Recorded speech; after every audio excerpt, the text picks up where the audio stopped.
Well, this week on Just Roll With It, we're back. Man, it's been a minute since I've posted anything.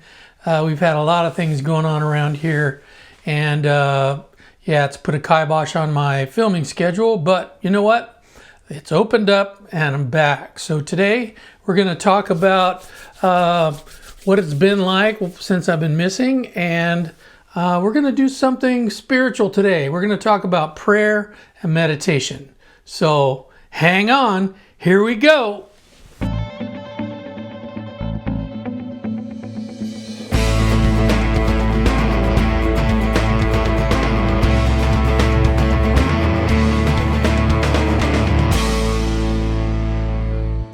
Wow, it has been a minute since I've put anything out on YouTube or on the internet, and man, it has been a while. So man, welcome back to Just Roll With It.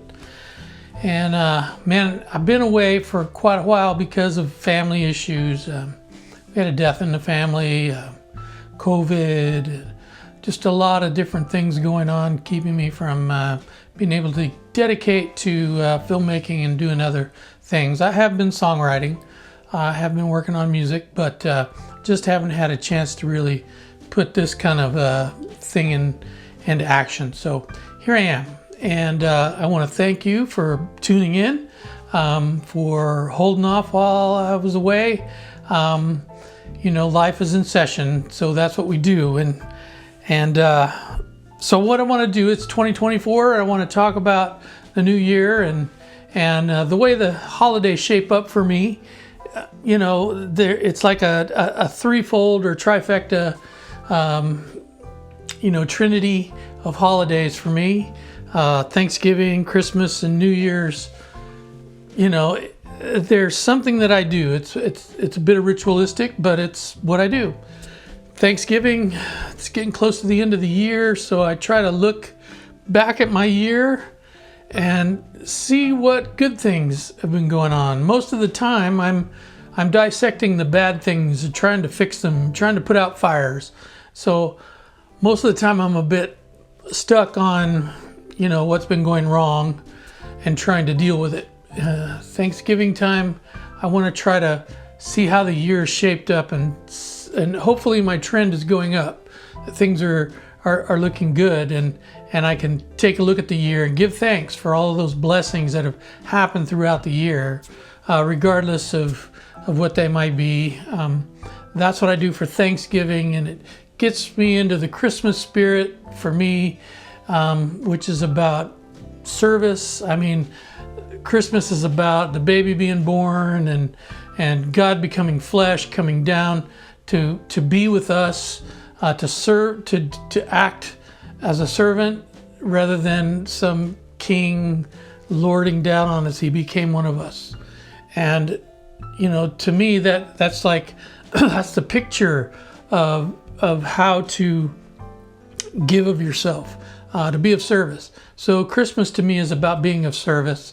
There's a lot of other things, but in a nutshell, that's what it is. And then New Year's is about renewing oneself for New Year. I don't do New Year's resolutions.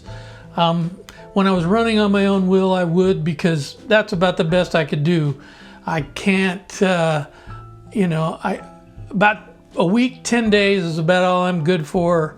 And then all bets are off. I kind of go back to the default mode. So in a spiritual life, of which, I live now, I try to renew my spirit in order to look into the new year, see what's on the horizon, and try to gird up my spirit in order to be able to handle what's coming. What I can see, there's always the unforeseen, like I've had in the last year. But I gird up my faith so that I can meet those needs. How do I do that? Well, this week I want to talk about prayer and meditation. I know, that's weird. Music and art and all the different things I talk about. I do want to talk about spirituality, because without spirituality, for most of my young life, I ran on my own will. See, I didn't have any direction. I had expectations. I had responsibilities. I had what I would call honor and shame. Those were the boundary lines by which I lived. If I could think it, I would be it. Well, you know, I got ADHD and I've got a big imagination. I was a lot of crazy things, but what I wasn't was consistent. I was very good at school. I liked school. I liked being social. I liked having somewhere to go, but I wasn't good at school. So, you know, I imagined myself being somewhere else, and in time, that's what happened. Dropped out of school in high school for a while, realized that I wasn't going to go anywhere. People I was hanging around were not going anywhere, so I at least got enough sense to finish high school and to try to move on to college. And that self-will ran me ragged. I have this preconceived set of, you know, internal wiring, you might say, where I don't know why and I don't know when it started, but I tend to have a default of I'm not good enough. You know, self-pity runs deep. That's why I like the blues. I sing the blues. It's why I feel deeply, I guess. But without anything to gird that up, you know, I fell into depression. I fall into depression. I'm susceptible to it. This time of year is the dark season, and a light is something that's helpful for me to stave off depression. But I still have this undergirding of self-pity. So prayer and meditation help me with that. I've read a few books and I've done a lot of prayer and meditation, and one of the things I try to do in the morning is before I start my day is I ask God to direct my thinking, to help divorce me from self-pity. And that word divorce is important because I'm in a relationship with self-pity, and I don't know why, but I always do. I always seem to wake up with that default setting of, oh, what can I do? And instead of figuring out how to overcompensate for my depression or self-pity by absurdity, I ask God to help remove that from me and give me something else to guide my thinking, to keep me out of self-centeredness, which is what happens when I'm in self-pity. I tend to think of me. Okay, I'm not feeling very well. What have I got to do to get out of this? And I used to turn to drugs and alcohol, sex, food, anything, excitement, fast cars, fast motorcycles, floating down the river without a life jacket. I'd do anything. Stop the way I feel. Change it up, make me feel better. Do service work and ask everybody, look at me, look at how good I look doing service. It wasn't very good. It was aimless, it was senseless, and without a spirituality, I had no direction. So I have direction somewhere in my 30s, in my 30s, but during that time period, I got sober. I'd had enough, and I couldn't stop. So I got involved in a 12-step program because God introduced me to it. Somehow, I didn't believe in God, but somehow it just came about. And I found people that I understand, and I found people who understand me. And I got with those people and started getting recovery, stopped drinking, stopped using drugs, stopped, using sex. I stopped using food eventually. I mean, it's all over a period of time. It didn't just happen one day I'm like this and one day I'm not. It's a process. And that's what prayer and meditation is. It's a process. You don't just pray once, God, relieve me of this. God answers your prayer, bing, bang, bong, I'm done. I mean, that's the way my addiction works. My addiction wants me to be in magic and fantasy. To fantasize about how life is really going to be. God reached down and it's melodramatic and it's big and it's, you know what? In the real world, it's about my dedication. I put in the effort, then I get a result.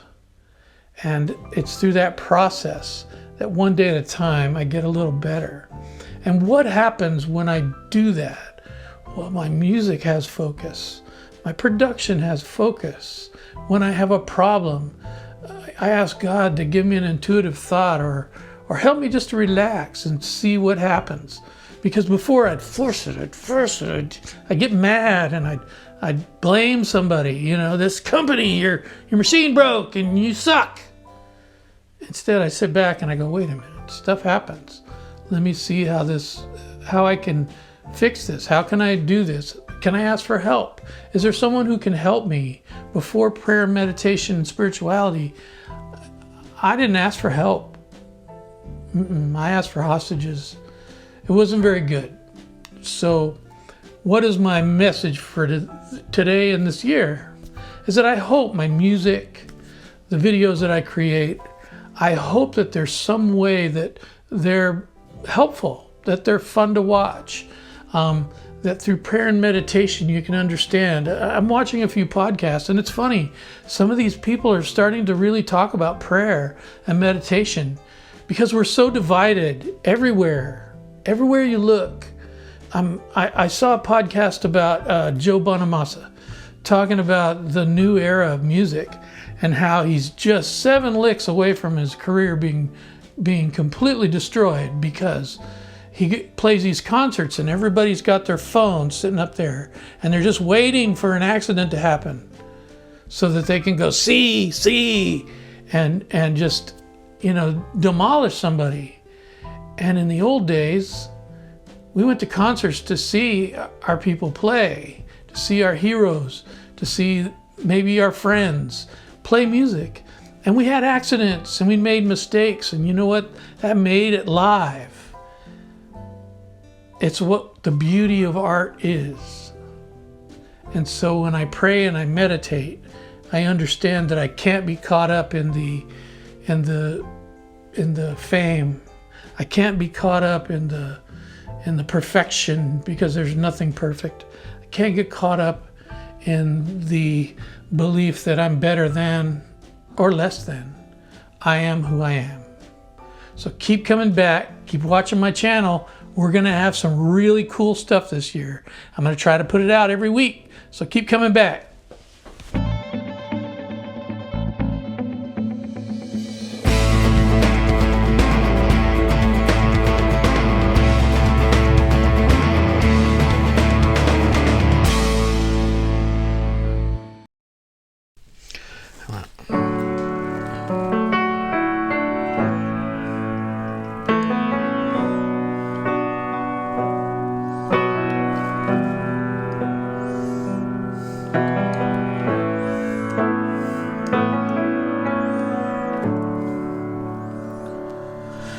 Playing music is a big part of my life, and you know, making these videos is just fun and exciting, and it gives me another creative outlet. Please like and subscribe to my channel as I do music and art. My daughter's really into musical theater, so I'm hoping to add some musical theater. So stay tuned and keep coming back to my channel. It's gonna be worth it, I swear. And look back at some of the other stuff and you know, see if there's something you like there. And tell your friends.